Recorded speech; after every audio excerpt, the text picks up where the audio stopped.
Listen up now, leave on, get ready for Arcade Bookshop.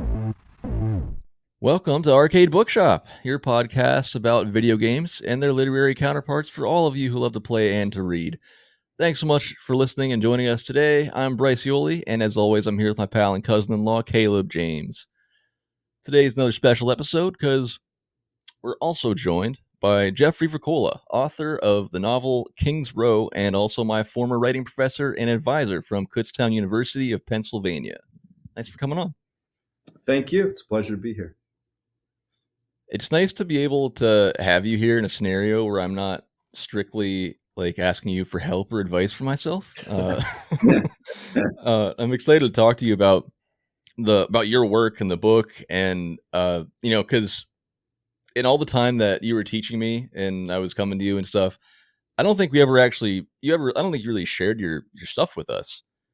And so like Right. you getting to read your book was the first time I actually read your stuff. Interesting. Yeah. As a teacher, I try to focus on the students' work. It's not about me, right? Yeah.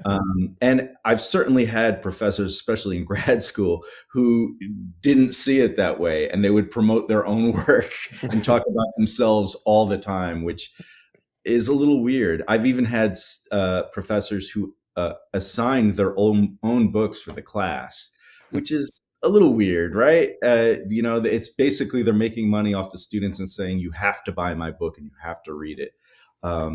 That's odd to me. So yeah, I always tried to focus on the students. That's what I want to read your work. So yeah. Well, we'll share more of our work with you, and we can be your students again. But but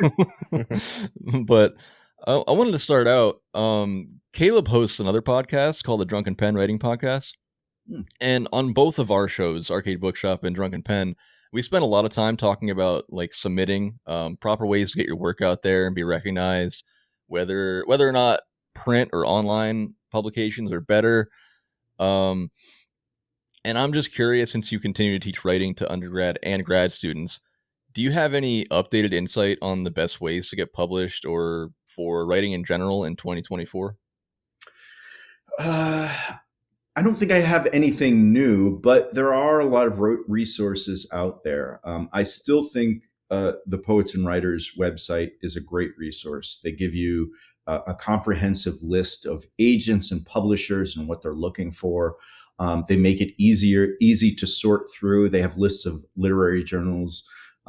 Similarly, Writer's Digest has a site very much like that. And with Writer's Digest, I find that a lot of literary agents tend to use that to kind of put a call out for work, saying, I'm looking specifically for this, whatever genre it may be. And I think, having a resource like that, it saves you a lot of time. You're not just blindly sending out your work or sending out queries to a bunch of agents or publishers. Instead, you're contacting the ones who are looking specifically the type of work that you do. So it just cuts down on the process a bit. But aside from that, there's not one way to do this. There are always contests that you can enter in for writing. I don't like contests as much because they pick one winner out of thousands and thousands of people, right? And sometimes they have a very high fee just to enter it. But it's something, and having said all that, my book was published through a contest. That's how I got a publisher. So I guess I shouldn't be too discouraging when talking about that. The other ways are to have a community of writers, and I believe this is really important. That a lot of people don't think about that. When people like us, Bryce, you and I, we're writers and we talk to one another. You don't know what's going to come up that you know about that I don't, and that you can alert me to. And just reaching out to other writers, reading their work and talking with them, I think sometimes can open doors for you when you don't even we don't usually think of it that way, but it's important to have a peer group, I think. Yeah. So two things. First, it's nice to hear that about Raiders Digest, the call outs that they have where they actually tell you what they're looking for. Because I don't know if you find this, but when I'm submitting, I'm just finding journals online to submit to and stuff. They tend to have this. They tend to be, if they're, especially if they're print journals, they tend to say in their submission guidelines kind of what they're looking for, but then they also say you should probably read some of our stuff Right. Before you submit, just so you're not wasting your time or money. But then it costs money to buy their magazine. Right. And it's like, all right, I found you. Now I have to, like, if I actually do what you say, I have to spend money, order your journal, wait for it to come, and then I can submit. Yeah, and I understand the frustration on both ends for that. First of all, literary journals don't have a lot of money. They don't make a lot of money. Yeah. Not too many people go out and buy literary journals, especially the more obscure ones. So it's hard to keep them going. And the people who work for them mainly do it because they have a love for what they're doing and they want to promote great writers. So there's that end of that where I kind of take their side on that. At the same time, I agree with you that as writers, we can't buy every literary journal that we're going to submit to. It's just impossible. We'd be spending way too much money. One of the things I do like that a lot of journals are doing now is if you submit to their journal, the only fee is a subscription for 1 year to their journal. And that makes sense to me. At least you're keeping them going. You're supporting the journal.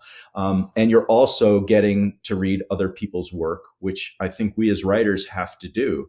But you're not just saying, well, there's a fee that you to submit and you get nothing in return. At least you're getting the journal as well. And I think I think we have to have that kind of balance, that we have to support one another, or else the journals will just disappear. Unfortunately, there's no way to keep them going. Right. Like that's where I understand, especially when it's surprising, honestly, that there are as many free to submit places as there are, because Right. The common thing is a $3 fee, and that's just to pay for running Submittable or whatever they use. So I understand that. Yeah. So, but I get both ends. It does get frustrating when they, I guess the verbiage always tends to get to me. Yeah. But to your point about having a community, I was curious what you think about, for your book, did you do actual workshops for it? Oh yeah, for many years. Yeah.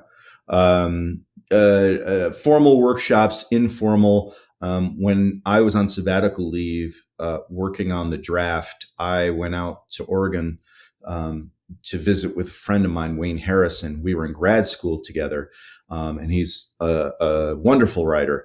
And I went there for a week, and that's all we did for that week was talked about my book and what was next. And we went through one chapter at a time. It's a great help. I find getting feedback on my work helpful to this day. And I don't know how people, if they even do, I don't know how writers just write without that kind of feedback. It's essential to me because other writers just spot things that they're going to miss, and sometimes they have little ideas that change so much. So even if the comments are minimal, they can make a big difference, I think. Yeah, my curiosity comes because I think, wasn't it Tyler Gore on your podcast, Caleb, that said something about workshopping, how it's kind of a newer thing that may or may not stick around. Well, he is a professor, I believe, too, Brooklyn College, and he was discussing different workshops, and I think our conversation was more steered toward like the cookie cutter writer's workshop element that some writers fall into. But yeah, he said it does seem to be like a newer thing. But I do know a lot, like even like a Chuck Palahniuk, like more popular authors, they've done writers' workshops with like you were saying about the importance of building a writing community. That's been around for as long as writing, probably. I think you're right, Caleb. The classic writers were all speaking with one another. They were all commenting on each other's work. That's not something new. The programs and their popularity are newer. In the past 50 years, you're seeing more Master of Fine Arts programs for writers, and it has become something that is lucrative for a lot of these colleges. They make a lot of money doing that. And as a result of that, so more people are pouring in, and not all of them are as serious about what they're doing as others. And that's why some work and some don't.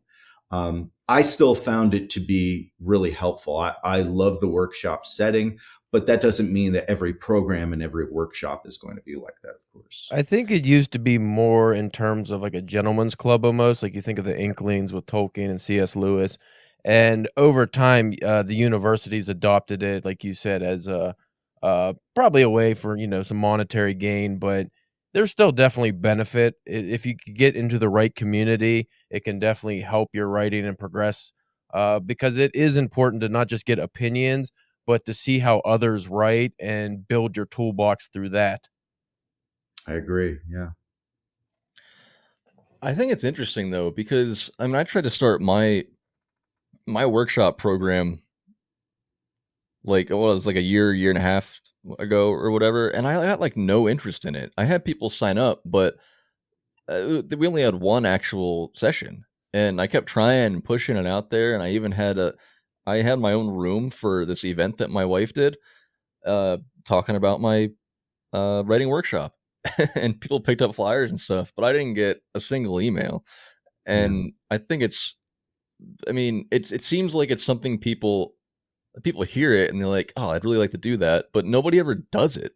And it's where I'm like, maybe, do you find it more valuable when you share it with people when you share your work with people that you know in some way more than strangers?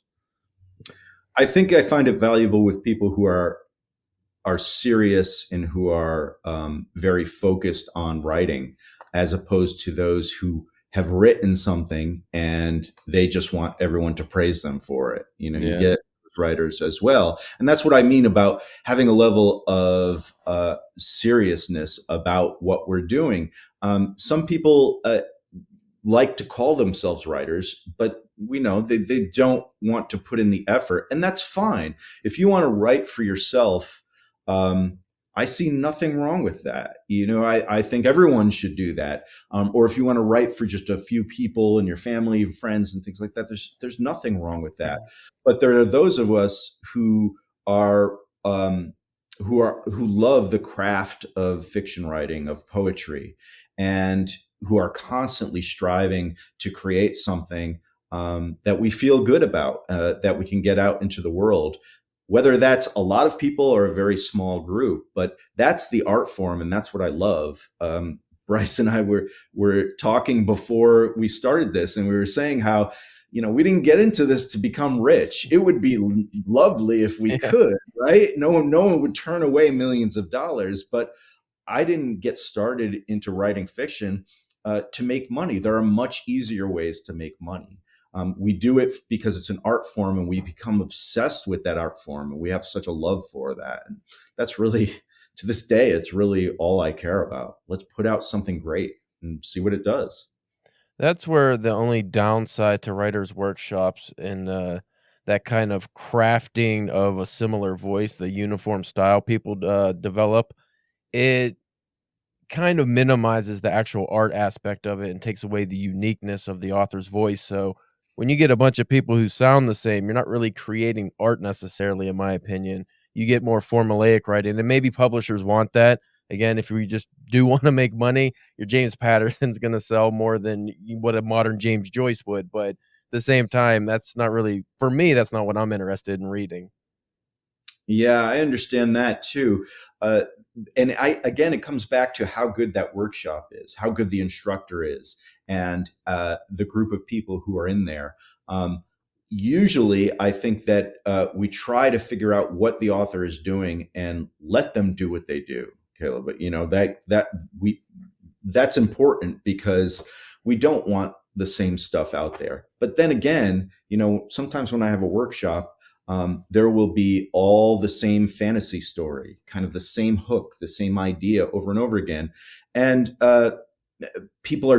some people are drawn to that one idea that's kind of popular at the moment, or fan fiction, something like that. I don't try to discourage them, but I do sometimes try to say, hey, what if we tried something else? What if we took you out of your comfort zone a little? So it always, I think, depends on that workshop, what the goal is. Well, in terms of, you're talking about how people sometimes are just writing all the same kind of thing. In terms of, as a teacher, do you find, we were talking a little bit beforehand actually, but do you find that technology is hindering creativity? Like, do you see that in your students at all? My quick answer is no. No, I don't. I think it changes it and it affects it more. And I think we're more affected by the world as it is, but that's always going to be the case. That doesn't mean that fiction will suffer as a result. But I do think that people sometimes when they're starting in a fiction workshop, they're used to reading one specific genre of fiction, and they haven't tried much else. And I think that as a writer, you have to kind of read everything. I think you know that, Bryce, right? You have to push yourself and branch out a little bit. We always promote that, in most English programs promote that let's, you like this, let's try something else now and see how you like that. Otherwise, how could you know? But we're affected by everything in the world, and technology is just one more of those things. I don't think it hinders the artistic process, but it can saturate the market a bit, where like we've been saying, if everyone's writing the same thing and they're just posting it online and that's all you see, a lot of people think, well, I can do that, I can get into that, when really we're looking for something new and different and interesting. But I've seen people use the idea of technology in their fiction, and are starting to think about what that technology is going to mean for us later on. I find that incredibly creative. It's always interesting. Writing is always going to change, and so are stories. So I try to embrace that. I do get what you mean, though, about technology getting in the way. People are kind of glued to their phones and reading things in very short segments, right? That's how we read online now. We read very short pieces, not books, but blurbs. I find that in a lot of my classes, for freshmen who come in, I have to repeatedly tell them to double space their work, because they're used to reading everything online and everything's single spaced. They also don't think to indent their work, indent their paragraphs, because online there's a space in between each paragraph, right? So they're mimicking that, and they're not realizing what books are like anymore. They haven't picked up on a book in a long time. We were actually just talking about that. Was we just got into this print magazine, and it's the first issue of it, and the editor kind of left the formatting that everyone, it seems that way anyway, he left the formatting as the pieces were submitted. So half of them are written like we write, indents, double space. If some are double space, some aren't. But then some of them are, like you said, it looks like an internet article, or like, journalistic style. Yeah. And we were talking about how it's interesting that fiction writers would even write that way, because it seems like if you're writing fiction, you're familiar with the way, just with that formatting. Yeah. But clearly something's changing there. Something's changing. Yeah, they're getting used to it, and they're finding it difficult to get used to the book format, because they don't read many books, so it seems very foreign to them, I guess.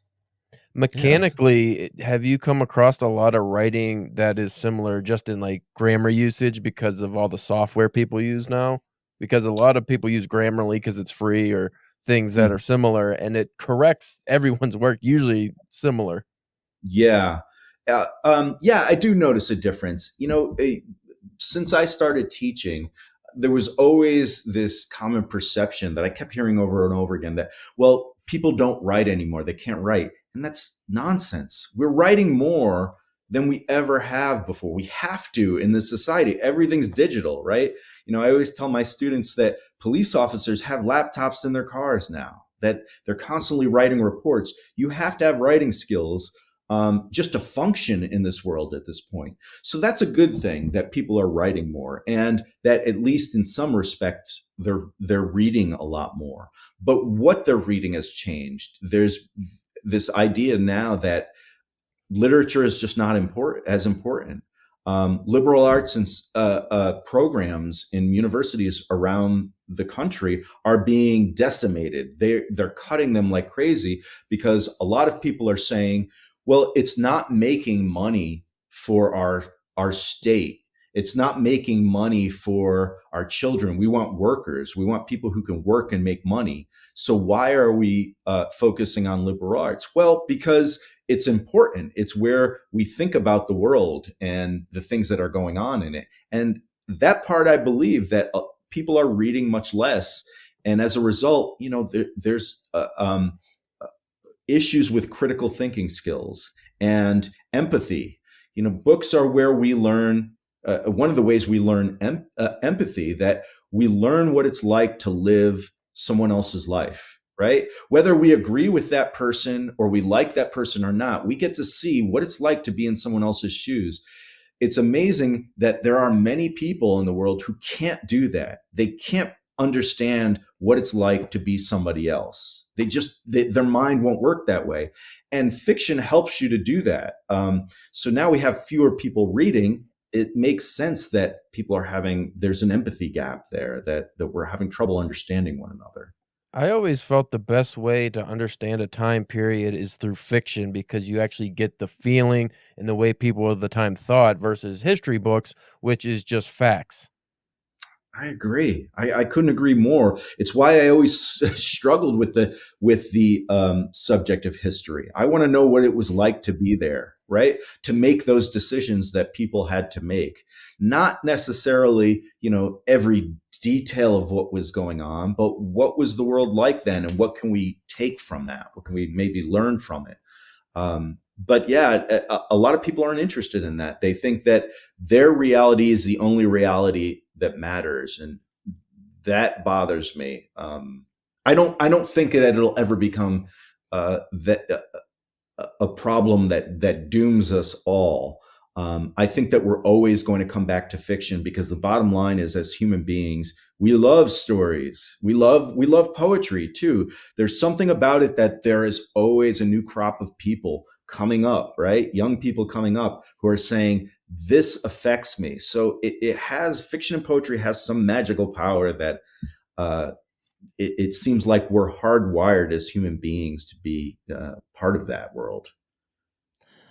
In terms of the government saying it's not making them any money, don't you think that is the government's fault? It's kind of like the way because other parts of the world it still does, or it's making a comeback, and it seems to me that it's sort of like a capitalistic thing that they decided that it's not a priority, it's not a commodity really, so it started dying off, and it's still there. It's just nobody supports it, therefore you can't sell it.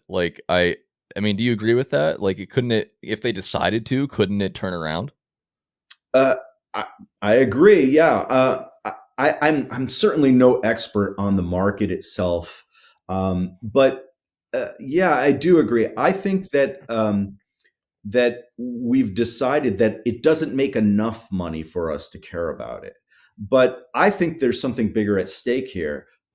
When we have a society that is that has access to the arts, and that makes that important, that makes it a priority for us, that things tend to be better. We've seen that throughout history. Look at all of the art forms that exist in Europe.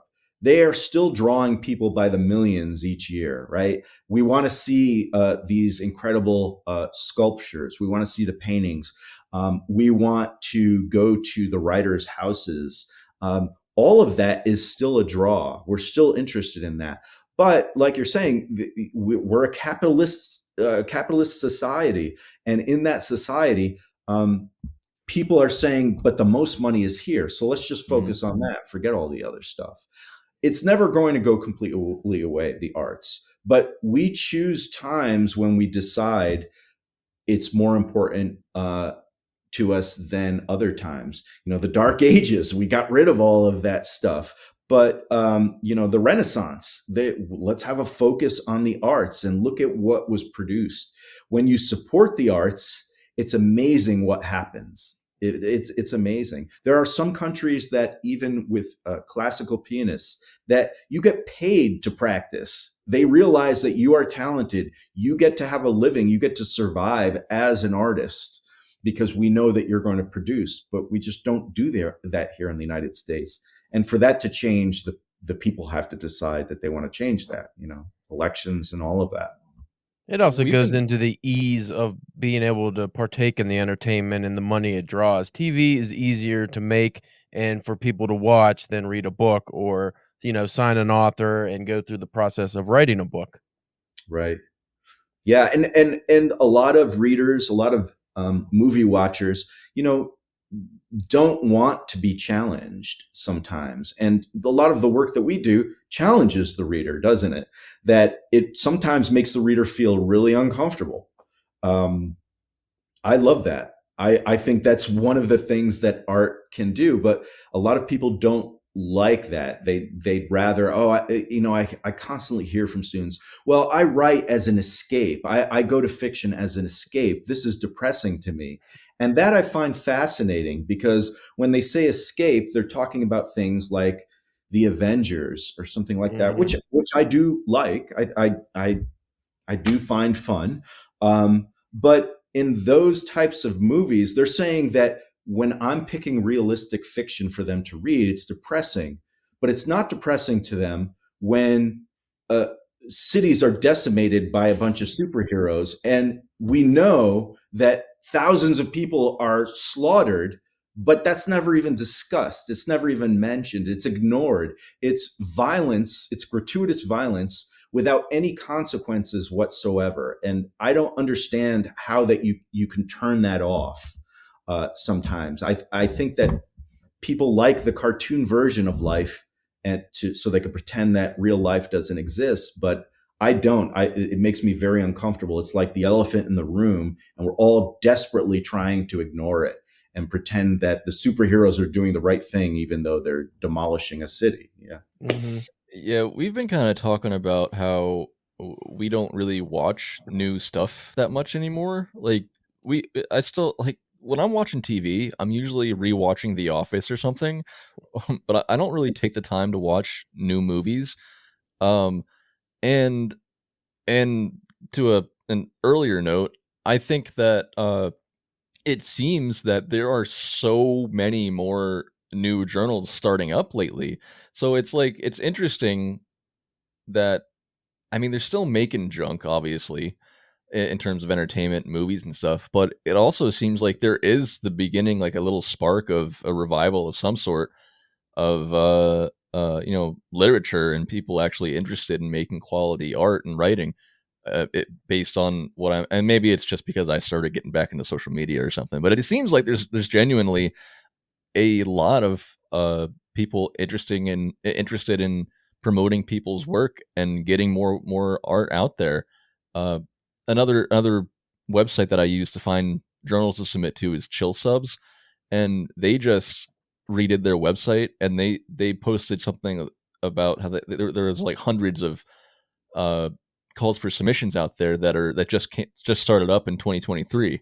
So, and we've talked about that the last like 6 months or so, like there's some kind of feeling out there that there is going to be another renaissance of some sort Mhm. where people are actually interested in quality literature and like reading again, writing again. Well, I think oh, go ahead. Please, you go ahead. I was just going to say that I think so too. I think that every once in a while, every so many decades, something kind of pulls us back in there. Mhm. But please, Caleb. Well, you were just saying about a literary renaissance, Bryce.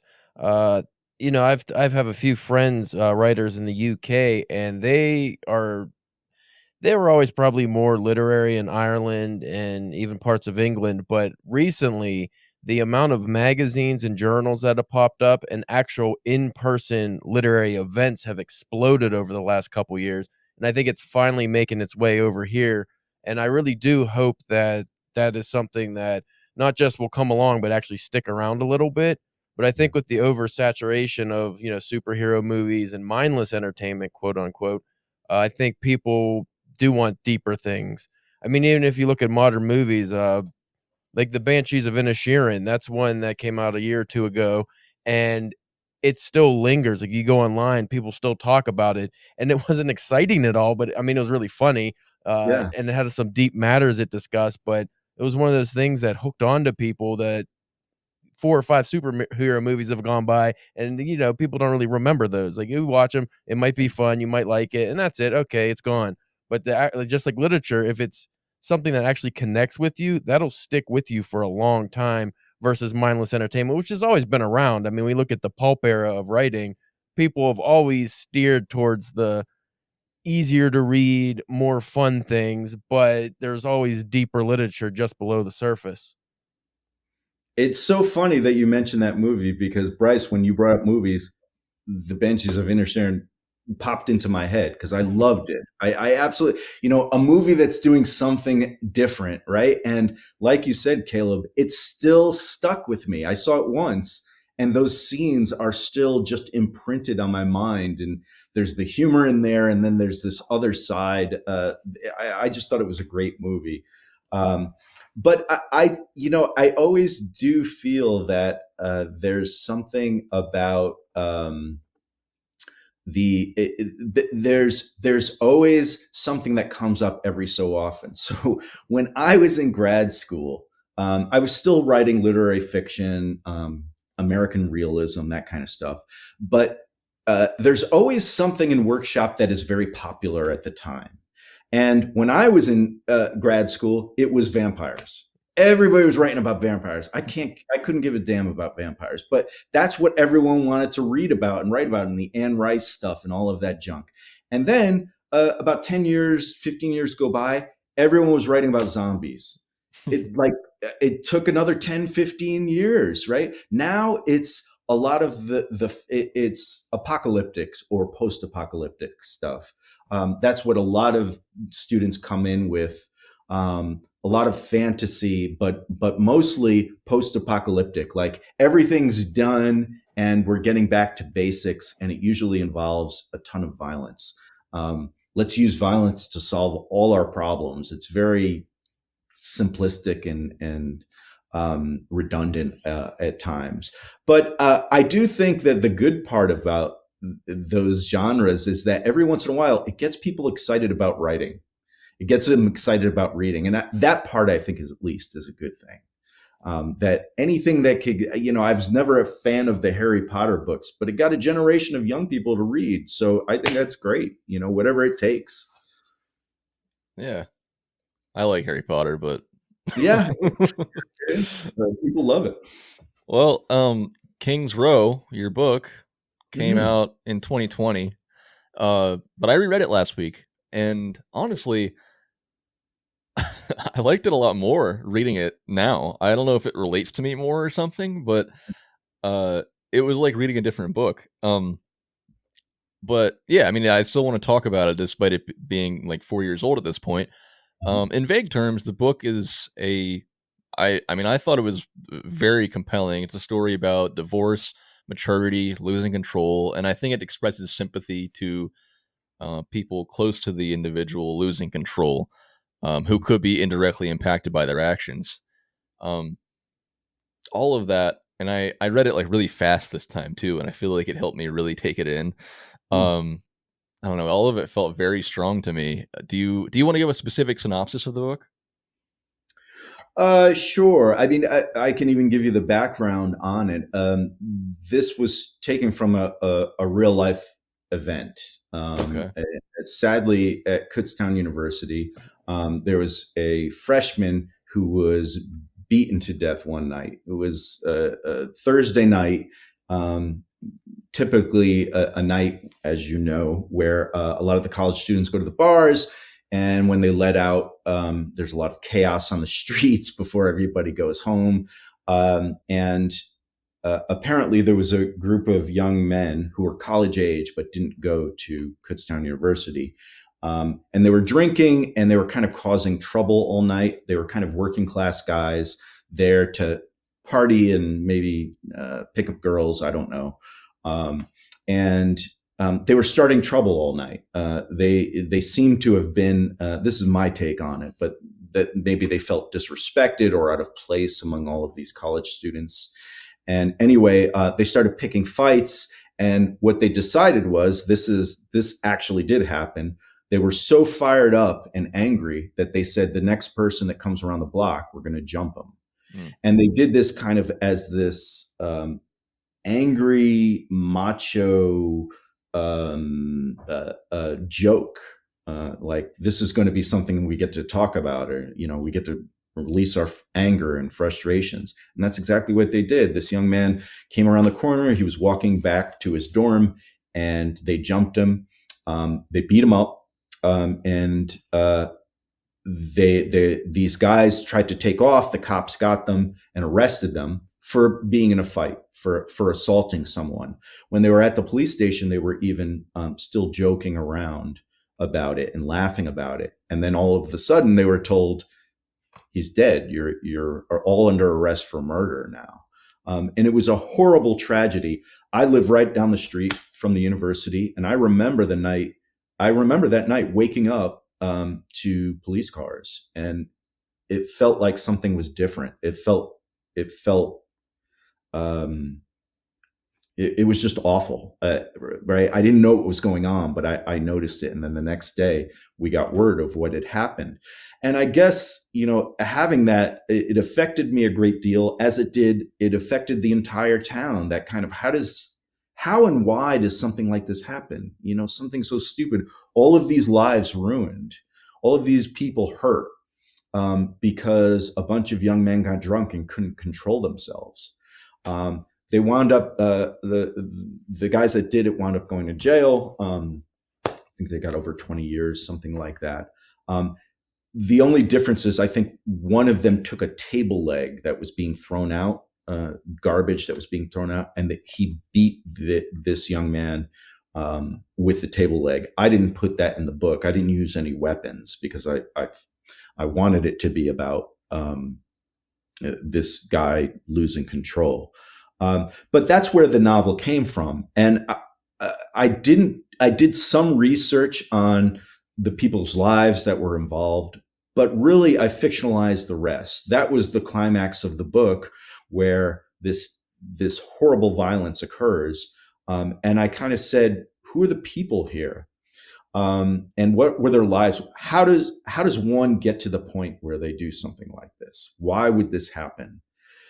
At the same time, I was also going through, this was during or towards the end of the George W. Bush years and everything that was going on there. We were in a couple of wars. We were in a very bad recession. And there was a racial tension. Maybe that still exists in the town, but I just felt it all.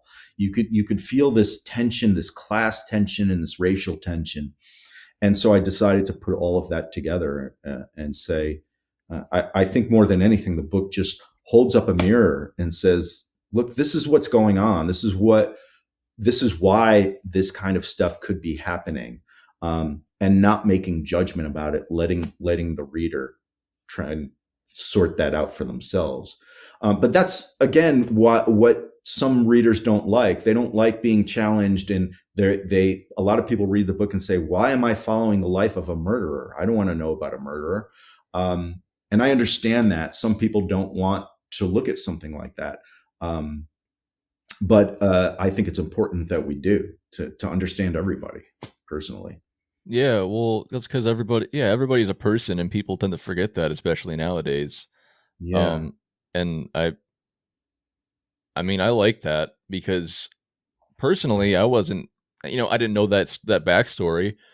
I wasn't expecting that. I wasn't expecting it to lead up to that because, obviously the main character is like, he's doing some like other criminal activity, but, but ultimately he's a nice guy. He's not a monster. No, he's a person. Yeah.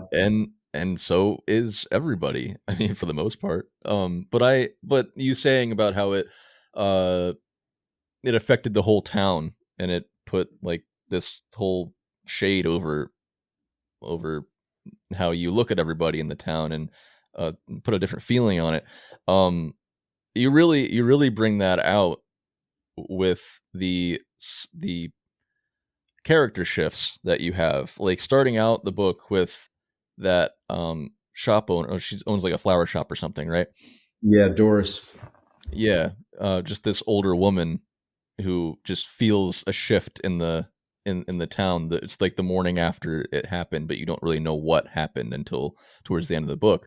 And then again, I thought it was interesting when you shifted to that perspective of the Amish man. Yeah, that was surprising. I thought that was really cool. And hearing you talk about it and explain it all makes it that much better for me. And when I said I liked it the second time around more, and the only reason I think it felt different for me is because I have more distance from my time at Kutztown.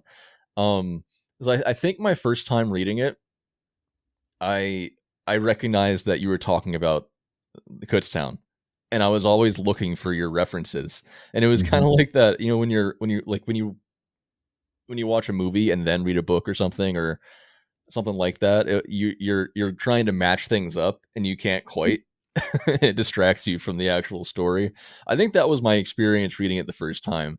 But given that most of your readers probably aren't going to be from Kutztown, that they wouldn't have that experience. But my second time around, yeah, I picked up on most of what you're saying, and it's nice to hear. It's just nice to hear you talk about it. I had no idea about that actual event. I assumed that you had fictionalized all of it.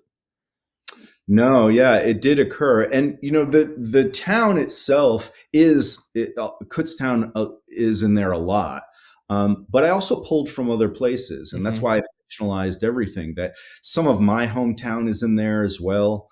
Other towns. I kind of combine things, and then it makes something new. But as you were saying with Doris, this was a big fear of mine, especially right before the book came out.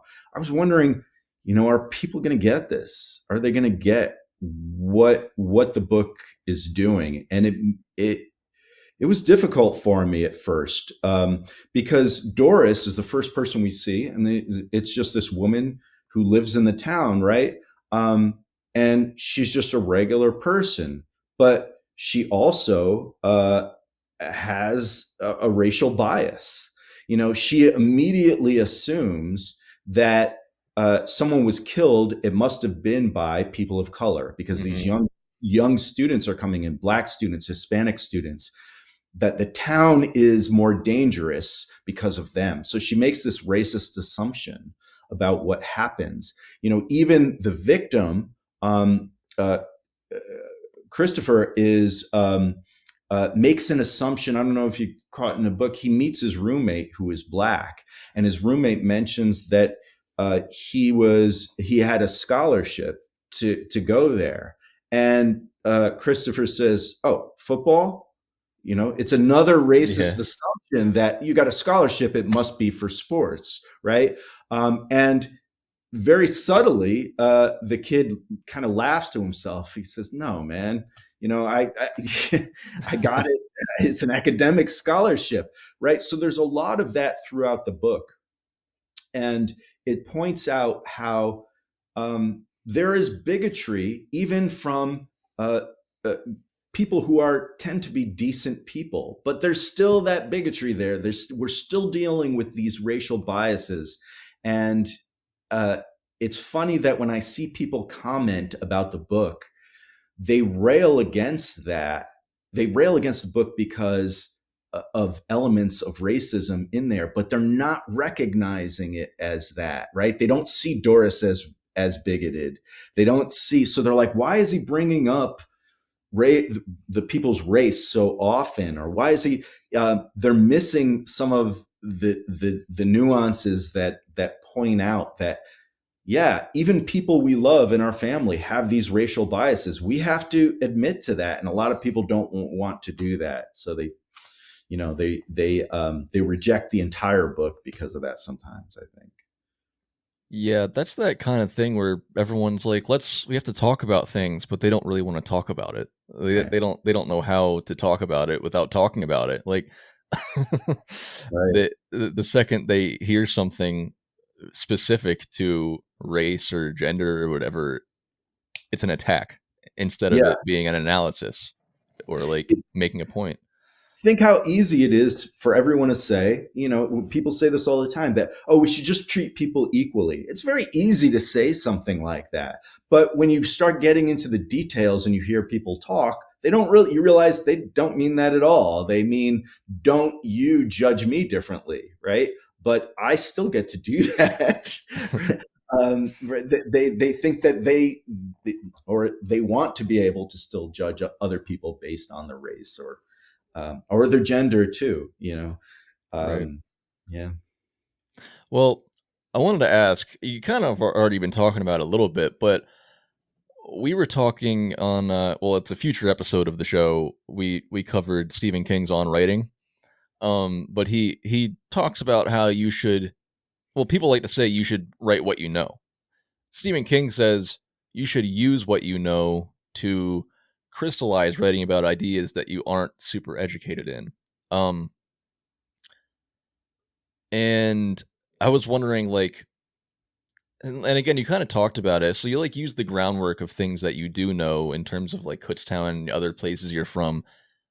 Do you have, in terms of the stuff that you fictionalized for like the main character and the criminal activity, is that stuff that you had to research, or do you have other firsthand experiences with those things? Or would you say you did what Stephen King says, like you use what you know to crystallize the ideas that you don't know much about? I would agree with that. I think it was a little of both for this book. It was, I had to do some basic research, nothing too extensive, but I pulled from things I knew in all different periods of my life, little things here and there, things that other people I know have experienced and I experienced through them. Sometimes there was a lot of that.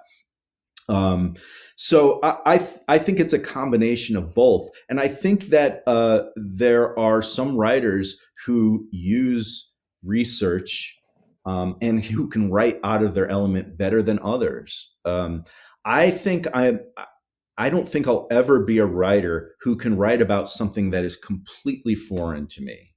I'm just not going to be able to do that and make it genuine. So in a sense, I'm locked in. Now, you have writers like Jennifer Egan. I don't know if you've read her latest book, The Candy House. It's a collection of stories that are linked.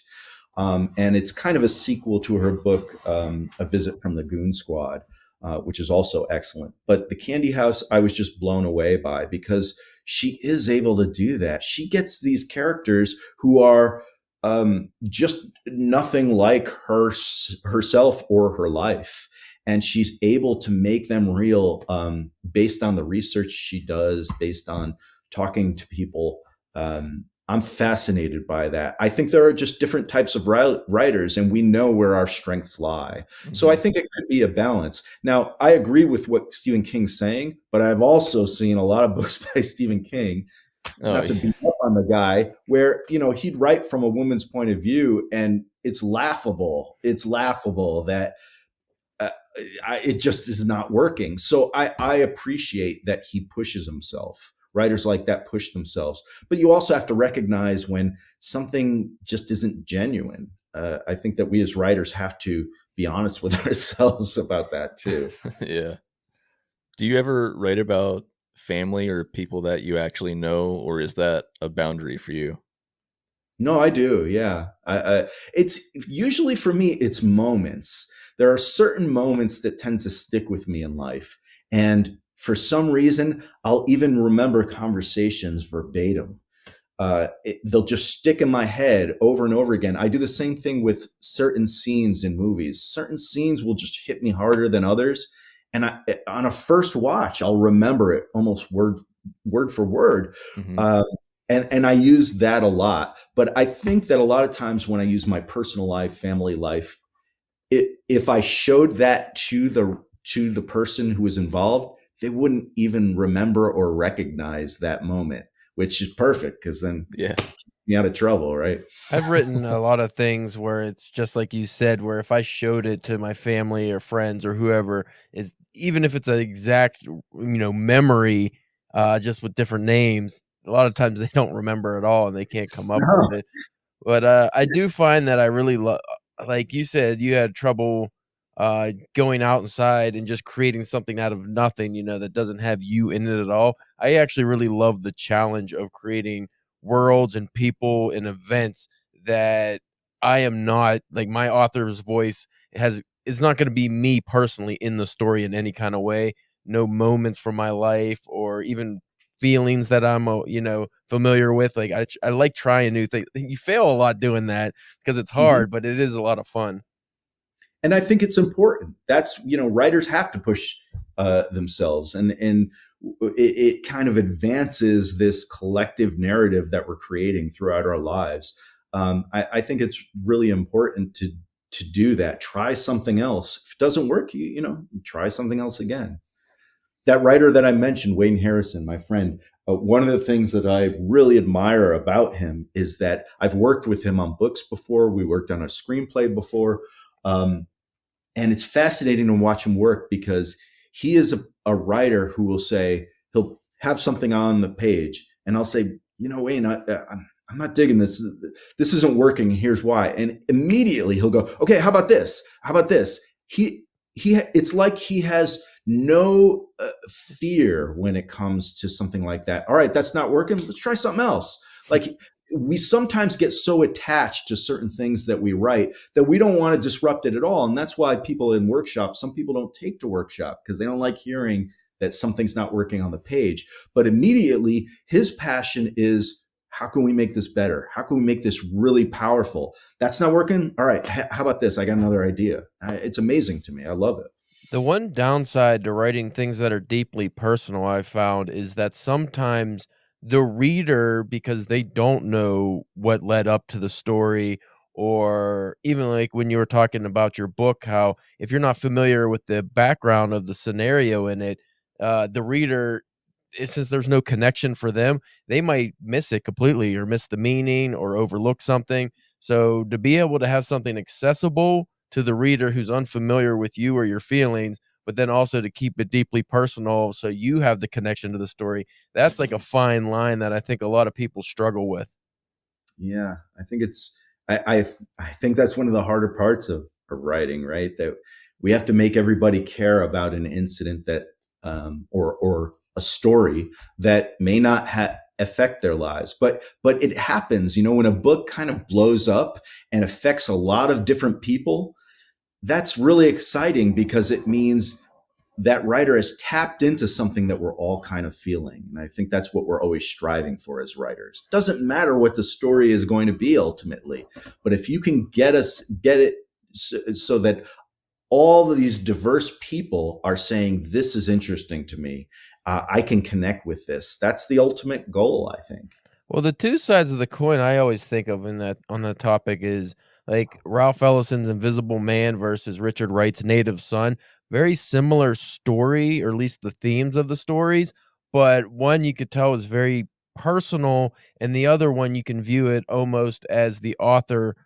This would be Native Son, the author telling you about the events of like a young man, but it's not as personal. Like you can't see, oh, maybe this actually happened to Richard Wright. Like it didn't. And it's just, I think it's fascinating to be able to see two works that are so closely resembling each other but completely different. Yeah, it's interesting. And So, also, I've been me and Bryce had this conversation a few times, going back to what we were saying about trying your hand at things that are just not just out of your wheelhouse, but not having the personal aspect. With his poetry, I think I asked you, have you written anything that just wasn't about you? like not meaning in a condescending way, but have you written anything that wasn't your life or someone like maybe bigger themes or bigger ideas? And I think that would be a fun challenge for you to try to expand to bigger ideas. yeah, and then since he said that, I've been having trouble not using I in my poems. And it's like every single time I'm like, how do I say this and not make it sound like I'm just talking about myself? It's so hard. It's hard. Because I mean, if Yeah. you're writing a poem, you're writing something that's personal to you in some way, even if it's not about you. So, but when you're writing it from your perspective, you naturally want to be like, I feel this way. It's hard Right. just to not do that. But yeah, so which character's about me? In the book? Yeah. I don't think I got you in there. I'm sorry. Maybe next one. Can I give you one? I wouldn't say this if we weren't friends. Can I give you my one personal critique? Please. Use an exclamation point. No. Why? Like, give me an example. Where can I use it? Where would it work? You know what? There was not like 99.9% of the time I don't notice it, but I found one place. Okay, it's the scene with Francesca holding the snake. Mm-hmm. So she's holding a snake. So she says, or you write, Francesca waved her hand in the air, supporting her arm at the elbow like a kid in grade school. And then she says, "Oh, me, Glenn, please let it be me." And I was like, come on, man. So, okay, if I could counter that, okay? So we were texting back and forth. And I said, okay, it sounds good. I'll see you tomorrow about this interview today. And you wrote back, yes, sir. Right. Yeah. And you used an exclamation point.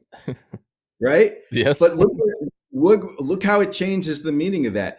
The way you meant it was, yes, sir. I'll see you tomorrow. Now you're screaming. You screamed it like, yes, sir. Like I was giving you an order.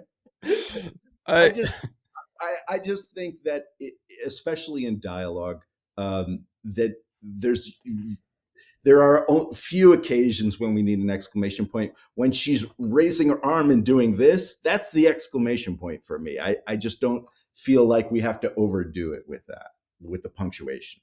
Yeah. Well, what do you feel about dialogue tags then? So somebody gets stabbed in the ribs and you don't use an exclamation point when they scream out. Do you just use "they screamed," or do you just? Yeah, you could. I mean, you could. It depends on the situation, right? But when it comes to exclamation points, what I find, and one of the reasons I tend to avoid them is people are trying to say, "Hey, there's emotion here," just by putting an exclamation point when they're not doing the work. You use the writing or give us a visual, give us action to show what that means. Even most of the time, I tell my students that when you're writing dialogue, make the dialogue say it the way you want it to be said, because they're saying in their taglines, "He said angrily." Don't tell me it was angry. You're telling me it was Ball angry. the fist up and slam it. Right?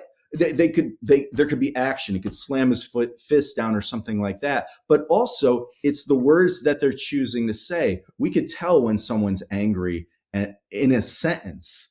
I think a lot of beginning writers don't trust that. So they say, I have to have an exclamation point because the reader won't know otherwise. They'll think he's whispering this. No, the dialogue tells me that. So you have to trust that sometimes. Well, what are your feelings on genre then? Because I know a lot of old pulp stuff, like Robert E. Howard stuff. There's a lot of exclamation points, but it adds to the fun corniness of the read.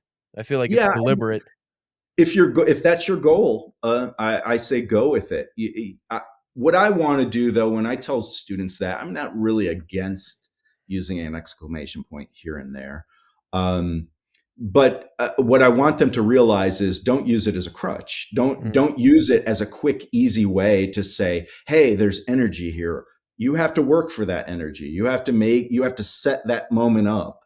And that's more work than some people want to do. If you have another reason for using exclamation points, then that may be valid. I'm not giving a blanket statement against them. There's the other extreme too. You could have a Cormac McCarthy where it's like show some kind of emotion, even if you're not using exclamation points. Like everybody's just monotone half the time. It just reads weird.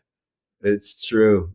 But I love him as a result of that. I just think every sentence he writes is just so beautiful.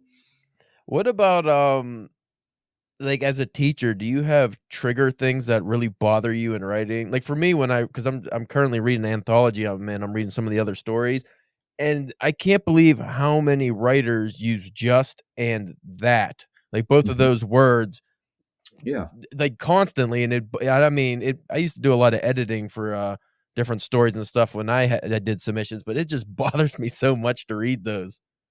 You're right. We all have these little tics, and just is one that was really tough for me to overcome. I didn't realize I was using it. And I'm sure those other writers that you're seeing, they're not realizing it either. But that's where the work comes in. That, in workshop, people pointing out, hey, you got to lay off this word.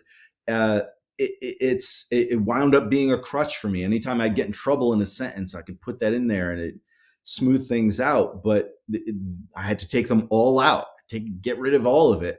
And you realize that, okay, I don't need that.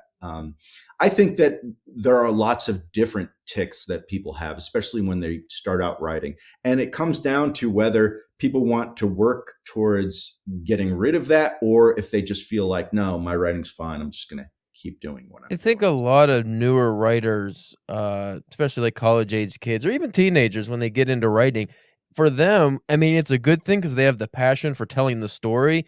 So they're story focused. That's all they really care about is telling a good story, but they actually forget the part that you're telling a story. You need to be able to tell it in a unique way that separates you from just, and then this happened, and then this happened. Like, that's not fun, at least for me. Right. That's the craft of storytelling, right? That's where we have to figure out. There are many different ways, probably endless ways that we can tell a story, but what's going to be best for this story? How exactly do we have to do that? Right. Yeah.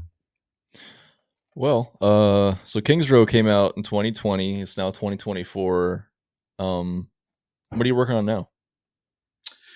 So I have started a new novel, and actually I'm on sabbatical leave for the fall. So I plan to really focus on that from May until the rest of the year. And same kind of thing. It's a basic premise where, if I could oversimplify it, it's a guy winds up finding a baby in the back of his truck, left there at night when he comes out. It takes place in Connecticut, which is where I grew up, in the southern Connecticut area.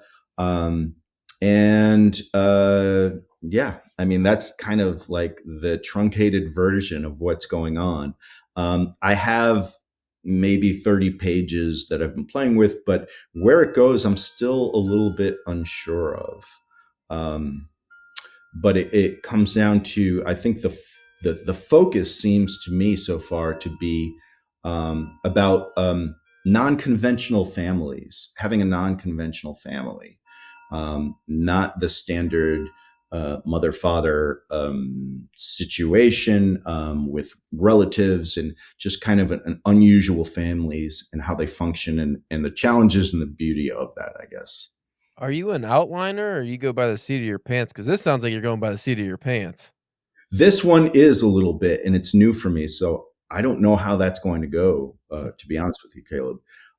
But I am an outliner. When I had the story for this, for King's Row, it happened probably 6 months after the incident, and I couldn't get it on my head, and the story just started playing out in my head.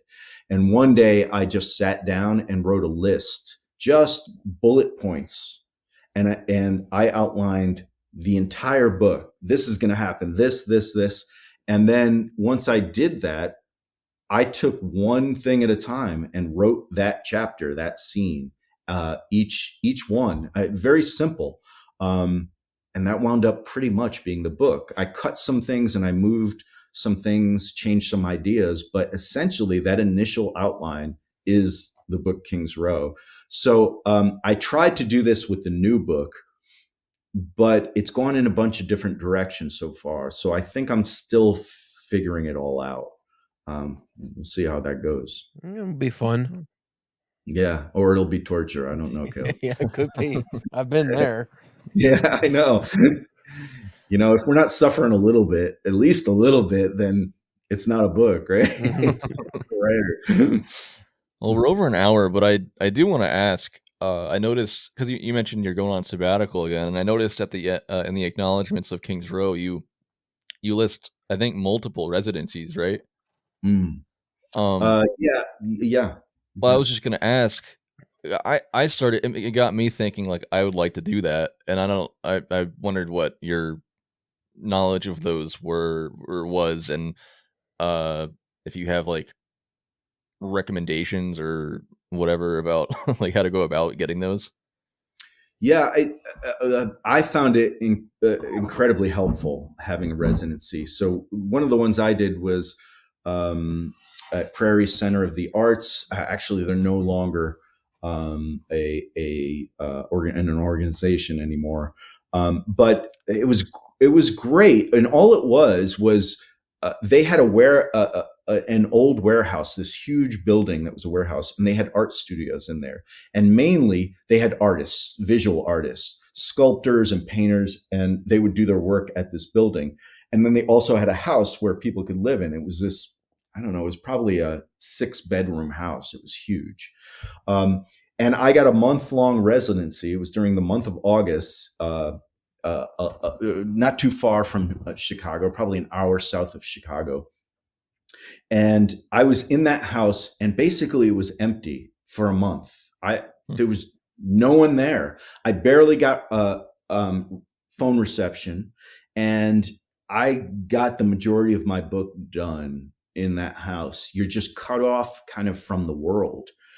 So it really can help you focus. Now that was one where I was basically on my own for that residency. There are other ones where you're working with other artists and you basically focus on what you're doing, but they have more social elements to them as well. You eat dinner with the other artists and you do all of that stuff too. So that could be inspiring, I think.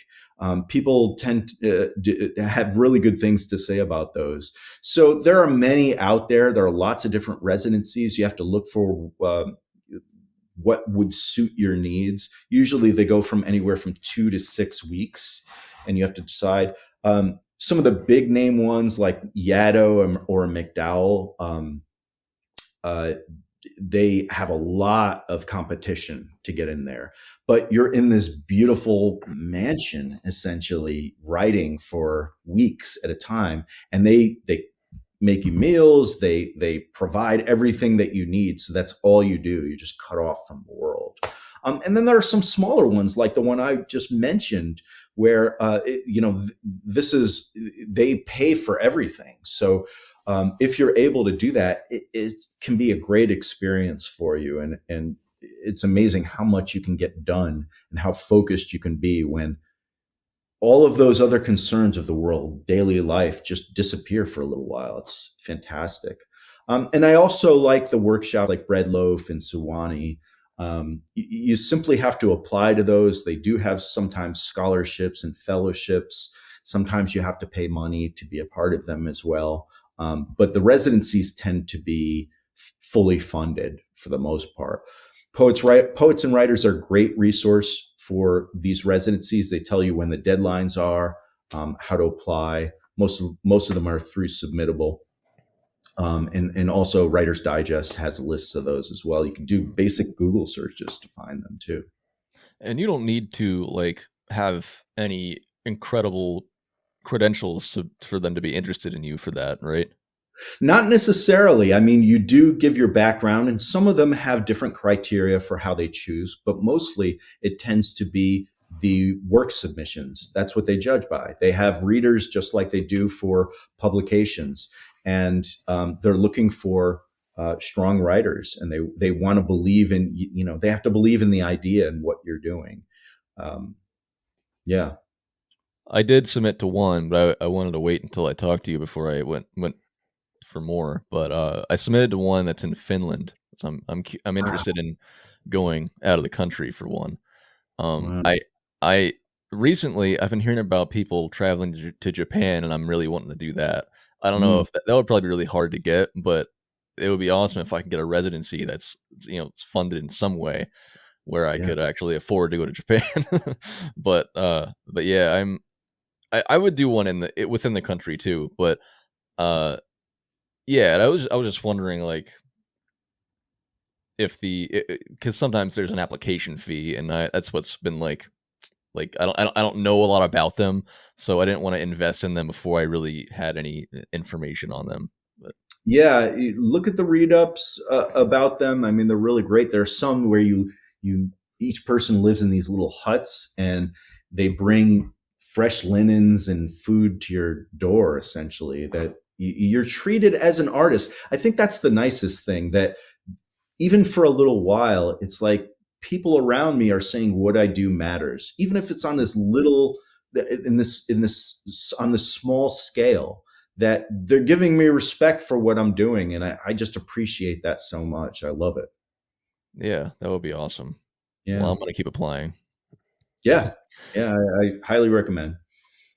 All right. Well, last thing of the day, with all our guests, I like to talk about how when I was in my lit classes in Kutztown, I always wanted to, I'm sitting there and I'm enjoying it, and I'm enjoying it so much, but I'm also thinking about the game that I'm playing back in my room. And I'm like, man, I wish we could talk about this in a way like we talk about the books in here, because a lot of video games have really cool stories, and it kind of gets glossed over that somebody wrote those stories, or that they even exist, that they're even like an element in the game, but they're always my favorite part of video games.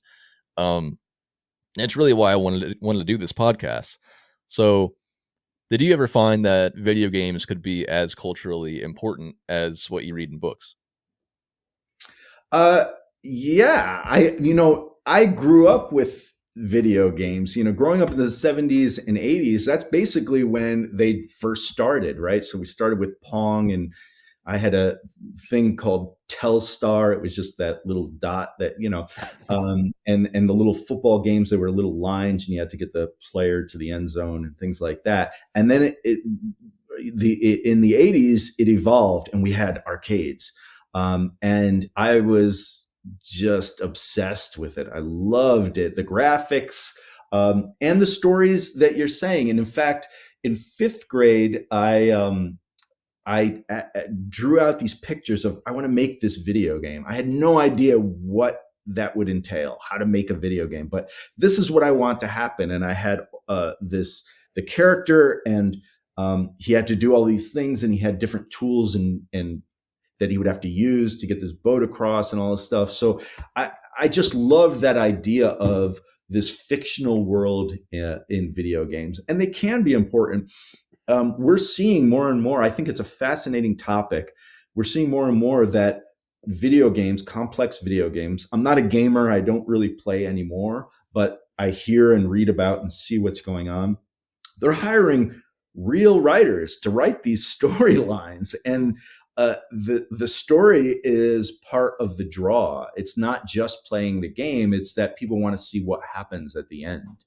And I think that could be a new way of storytelling ultimately. Like, why not? We think of this of video games. A lot of people think of video games as, oh, they're just a waste of time, and you don't think of them as a means of storytelling. Well, at first, a lot of people said the same thing about movies when they came out, that no, you're not going to match a book. That's how you tell a story. We feel very differently nowadays, right? A movie is a great way to tell a story. So why not a video game where you could take part in it? And not only that, but you could change the outcome of the story by how you behave in the video game. I think that's just going to evolve more and more. I find it very exciting. Yeah, it seems to come up almost every time I do an interview that the video game industry is like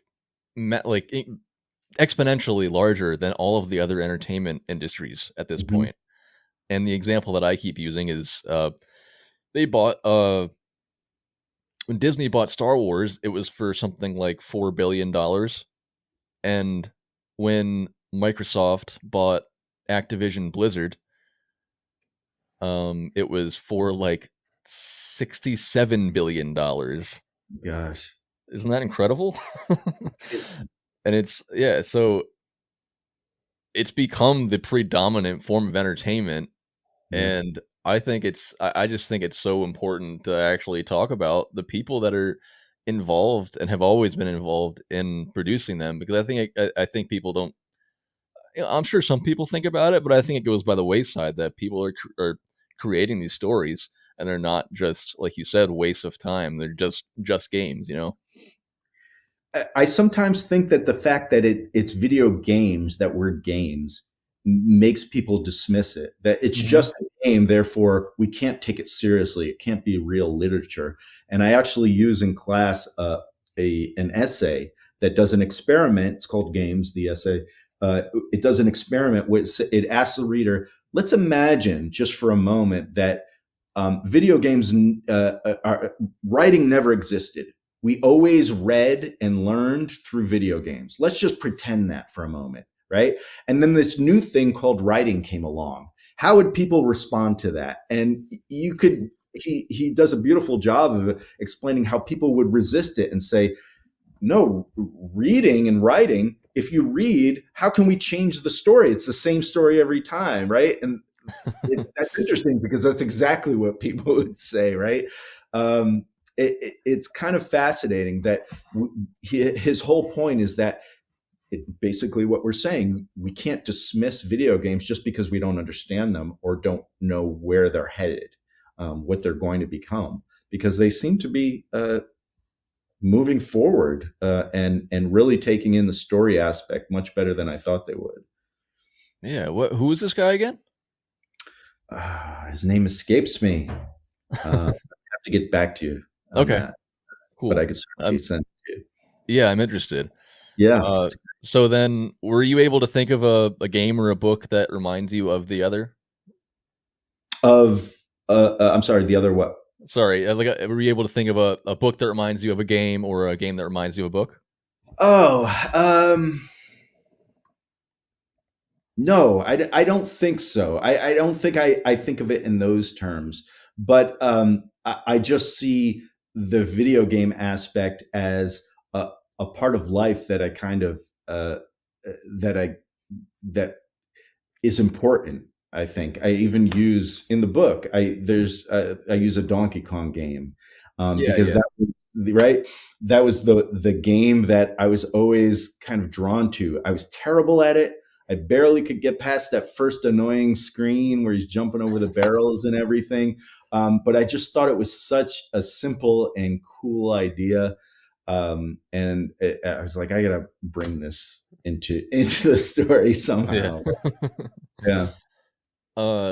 You should check out some of or at least a pair of our episodes. I think my favorite pair so far, it's probably the most simplistic one, but we talk about Super Metroid with At the Mountains of Madness by H.P. Lovecraft. Mm-hmm. And I just really like that one because there is hardly story in Super Metroid. Yeah. But but with both, a lot of the story comes from the atmosphere, Right. and there's so many ways you can tell a story with visuals, and you can add actual story to it or not. And that's what was so fun for me about that one. And I think there's other episodes that we're doing like that, where it's kind of an abstract take on how one type of media can inform or remind you of the other and make you want to do both, to bring those two together. Right. Like I said earlier, we have an episode in the future, a few months from now, where we're talking about Stephen King's On Writing. And this was a recommendation from one of our prior guests, but we're doing this other game called Return of the Obra Dinn that goes with it, because they're both like the idea of deconstructing what writing is and what video games can be. And I don't want to go on about what that game is, but it's just very, very unique. It's like playing inside of a history book in a way. Oh wow. So yeah, but this was fun. This was fantastic, gentlemen. Thank you so much. Yeah, thanks for being here. Everybody check out King's Row. King's Row by Jeffrey Voccola. Where can people buy it? Usual places: Amazon, Barnes and Noble online, any of those bookstores. You can find it very easily just by Googling the title or my name. Cool. Anything else you'd like to plug before we sign off? No, I think we're good. It's great seeing you again. Yeah, you too, man. Thanks again for being here. Thank you, everybody, for listening to Arcade Bookshop. And as always, you should do as we do. Keep a controller in one hand and a book in the other. Thank you, guys.